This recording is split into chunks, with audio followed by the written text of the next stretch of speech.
नमस्कार। एसएमजी सैनिक स्कूल के ऑनलाइन प्लेटफॉर्म पे सभी का स्वागत है। इस वीडियो में मित्रों आज अपन चर्चा करने जा रहे हैं जवाहर नवोदय विद्यालय की।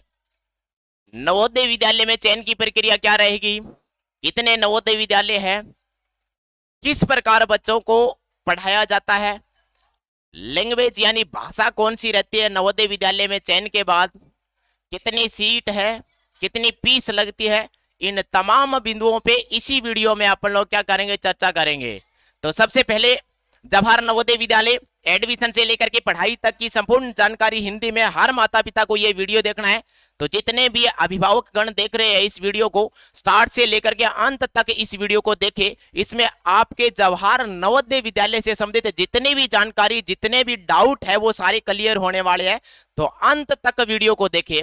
चलिए मैं इस वीडियो की शुरुआत करता हूं। जवाहर नवोदय विद्यालय ही क्यों, एक बात ध्यान रखिएगा, आरबीएसई बोर्ड पहले से चल रहा है, आरबीएसई बोर्ड एक चल रहा है, सीबीएसई बोर्ड। तो फिर इसके बाद जवाहर नवोदय विद्यालय की आवश्यकता क्यों पड़ी? क्या बच्चों की प्रारंभिक शिक्षा इन आरबीएसई बोर्ड और सीबीएसई बोर्ड से करवाने का औचित्य यह है कि इसमें कमजोर पढ़ाई की जाती है या कोई खामियां है इसमें? ऐसा नहीं है बिल्कुल भी। हुआ क्या, 1986 की राष्ट्रीय शिक्षा नीति लागू हुई।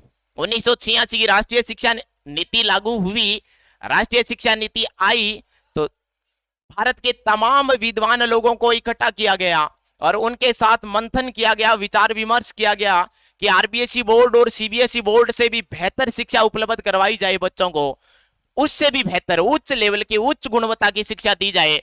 तो फिर 1986 की राष्ट्रीय शिक्षा नीति में एक नया अध्याय जोड़ा गया और उस अध्याय में यह लिखा गया कि आरबीएसई और सीबीएसई बोर्ड के अलावा जवाहर नवोदय विद्यालय की स्थापना की जाए और उसमें बच्चों को खेलने की अलग से व्यवस्था की जाए, पढ़ाने की अलग से व्यवस्था की जाए, रहने की अलग से व्यवस्था की जाए, ट्रेनिंग की अलग से व्यवस्था की जाए, भ्रमण की अलग से व्यवस्था की जाए, ताकि इन आरबीएसई और सीबीएसई बोर्ड से बेहतर उच्च गुणवत्ता वाली शिक्षा मिल सके बच्चों को। इसलिए मित्रों 1986 में जवाहर नवोदय विद्यालय की स्थापना की गई। अब आपका प्रश्न यह हो सकता है कि सर संपूर्ण भारत में कितने जवाहर नवोदय विद्यालय है? तो 661 वर्तमान में संचालित विद्यालयों की संख्या 661 है। अभी जो स्तर चल रहा है 2022-23 का, 22-23 के स्तर तक 661 थे। 2023 और 24 के सेशन में यदि एक आध विद्यालय और जुड़े तो वो इसके प्लस में है। लगभग वर्तमान में 661 विद्यालय वर्तमान में संचालित हो रहे हैं। तो सर ये तो संपूर्ण भारत में हो रहे हैं, तो फिर राजस्थान का? तो राजस्थान में वर्तमान तक 35 विद्यालय जवाहर नवोदय विद्यालय चल रहे हैं। अब 35 जवाहर नवोदय विद्यालय चल रहे हैं वर्तमान में। प्रत्येक जवाहर नवोदय विद्यालय में 80 सीट होती है मित्रों। कितनी होती है? 80 सीट होती है प्रत्येक जवाहर नवोदय विद्यालय में। और राजस्थान में कितने जवाहर नवोदय है तो बता देना, 35। इस बजट में एक आध नया जवाहर नवोदय विद्यालय और ओपन हो जाएगा। तो जैसे ही वो अध्ययन की ये सेशन की शुरुआत में अध्ययन की प्रक्रिया उसकी शुरू हो जाए तो वो भी उसमें काउंट कर लिए जाएंगे। वर्तमान तक 35 जवाहर नवोदय विद्यालय संचालित है। अगली स्लाइड में आपका प्रश्न ये हो सकता है कि सर क्या जवाहर नवोदय विद्यालय में पढ़ाने की जो लैंग्वेज है, भाषा है, वो हिंदी होगी, इंग्लिश होगी या क्षेत्रीय होगी? तो देखिए इधर प्रिय अभिभावक को क्षेत्रीय भाषाओं में अध्ययन करवाया जाता है जवाहर नवोदय विद्यालय में, क्षेत्रीय भाषा में। लेकिन ये एक आध विद्यालय को छोड़ करके केवल एक दो विद्यालयों में ही क्षेत्रीय भाषा में अध्ययन करवाया जाता है, बाकी में नहीं। लेकिन भारत के 2 नंबर बात यह है कि भारत के 99%, एक दो को छोड़ करके 99% जवाहर नवोदय विद्यालयों में जो पढ़ाने की भाषा है वो कौन सी रहती है? हिंदी रहती है। लेकिन ध्यान रहे जवाहर नवोदय में एडमिशन के बाद बच्चे का जो सेशन है वो कक्षा 6 से लेकर के और कक्षा 12 तक रहता है। कक्षा 6 से लेकर के कक्षा 12 तक रहता है। इसमें कक्षा 6 से लेकर के 8 तक का अध्ययन की प्रक्रिया है वो हिंदी में होगी। जवाहर नवोदय विद्यालय में बच्चे का यदि चयन हो जाता है तो कक्षा 6 से लेकर के कक्षा 8 तक का जो सेशन है, ये जो क्लास है, इनका मीडियम है वो हिंदी रहेगा। लेकिन जैसे ही कक्षा 9 में प्रवेश किया जैसे ही बच्चा कक्षा 9 में प्रवेश किया तो 9 से लेकर के और कक्षा 12 तक का जो माध्यम है पढ़ाने का जवाहर नवोदय विद्यालयों का, वो इंग्लिश में रहता है। ये संपूर्ण चीजें इंग्लिश में पढ़ाई जाती है, इंग्लिश में बोलने की प्रैक्टिस करवाई जाती है, इंग्लिश में ही आपकी बुकें होगी, इंग्लिश में ही सारी चीजें इंग्लिश में होगी 9 से लेके 12वीं तक। हिंदी में कक्षा 6 से 8 तक बढ़ाया जाता है। इस बिंदु के तमाम डाउट आपके क्लियर हो चुके होंगे।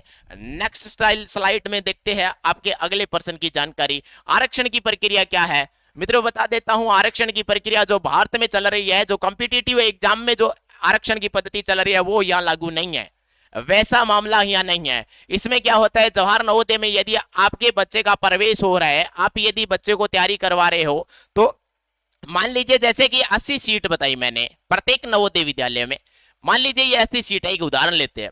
इस 80% का 75% जो सीटें है ना, कितनी परसेंट है, 75% सीटें, इस 80 के 75% सीटें हैं वो भरी जाएगी ग्रामीण क्षेत्र के लड़कों से।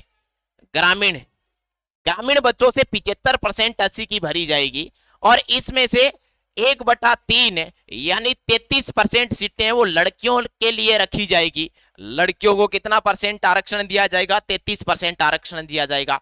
बाकी एससी और एसटी का तो जो रेशियो चलता आ रहा है वही है, 15 का 7.5 का जो रेशियो चलता आ रहा है वही है। लेकिन बड़ी बात यह है कि आरक्षण की प्रक्रिया में सबसे ज्यादा बेनिफिट, सबसे ज्यादा लाभ किन को है, ग्रामीण बच्चों को और लड़कियों को। लड़कियां चाहे शहरी हो चाहे ग्रामीण हो, लड़कियों को सबसे ज्यादा बेनिफिट होने वाला है इसमें, क्योंकि 33% सीटें क्या है उनके लिए रिजर्व है, और ये 75% एससी की इधर हो गई। अगला, आप सभी अभिभावकों का ये सवाल हो सकता है कि सर इनका डिवाइडेशन कैसे होगा। सीटें प्रत्येक नवोदय विद्यालय में, किसमें, प्रत्येक नवोदय विद्यालय में यदि 80 सीटें हैं तो इसका डिवाइडेशन कैसे होगा। एक प्रक्रिया तो यह रहती है कि बच्चे का प्रवेश आप कौन सी क्लास में करवा रहे हो, कक्षा 6 में।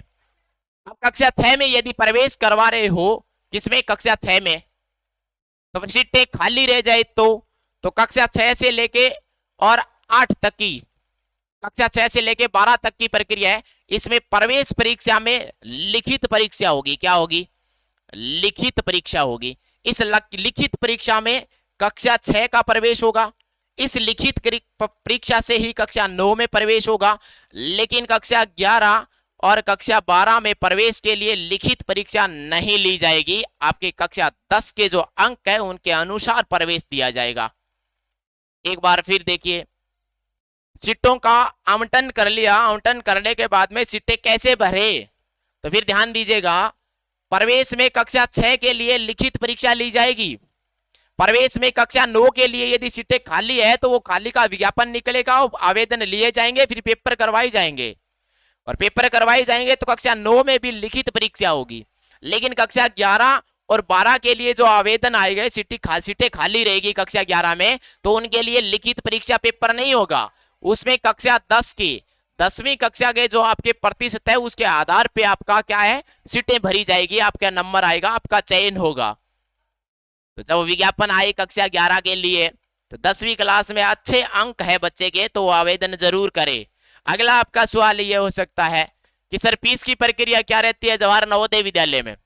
अब फीस की प्रक्रिया यह है, प्रिय अभिभावकों, आपने यदि कक्षा 3 में, कक्षा 4 में और कक्षा 5 में 3 साल में स्कूलिंग के साथ साथ यदि जिस स्कूल में आप एडमिशन करवा रहे हो बच्चे को, उन टीचर्स से मिलकर के उन टीचरों को यह बोल दिया कि स्कूलिंग के साथ साथ हमारे बच्चे को जवाहर नवोदय विद्यालय की तैयारी करवानी है, तो उसमें आपको क्या करना होगा, 3 महीने 3 साल का जो टाइम मिलेगा उसमें बच्चे को तैयार कर दिया जाएगा।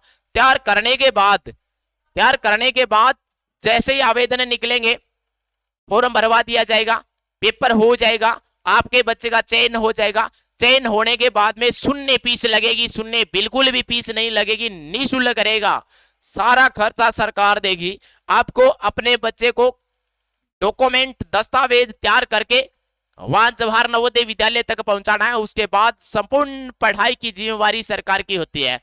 अब फीस का, यदि बहुत सारे अभिभावक ऐसे हैं जिनका यह सवाल हो सकता है कि सर जनरल में भी ऐसा होता है क्या, सर ओबीसी में भी ऐसा होता है क्या। हाँ यस, इनकी भी फीस है वो शून्य रहती है, लेकिन शर्त यह है कि देश में जो गरीबी रेखा का एक दायरा तय किया गया है, उस गरीबी रेखा के दायरे से आपकी आय है, वार्षिक आय, वो कम होनी चाहिए।